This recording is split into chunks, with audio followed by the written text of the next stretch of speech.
അസ്സലാമു അലൈക്കും. ഞാനൊരു കൊച്ചു കഥ പറയട്ടെ. ഒരിക്കൽ റിഫായി തങ്ങൾ കുഷ്ഠരോഗിയായ നായയെ കണ്ടു.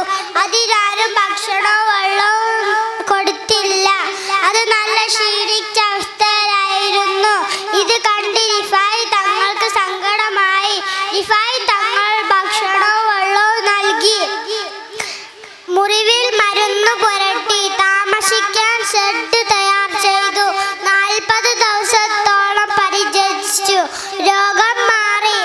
ഇതിനെ കുറിച്ച് തങ്ങളോട് ജനങ്ങൾ ചോദിച്ചപ്പോൾ എന്തുകൊണ്ട് ഈ നായയെ പരിഗണിച്ചില്ല എന്ന് അല്ലാഹു എന്നോട് ചോദിച്ചാൽ ഞാൻ എന്ത് മറുപടി പറയും?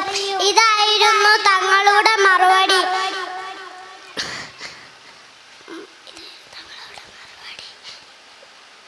ഇത് കേട്ട് ജനങ്ങൾ അത്ഭുതപ്പെട്ടു. നമ്മളും അത്ഭുതപ്പെട്ടില്ലേ? ഇത്രയും പറഞ്ഞ് ഞാൻ എൻ്റെ കൊച്ചു കഥ അവസാനിപ്പിക്കട്ടെ. അസ്സലാമു അലൈക്കും.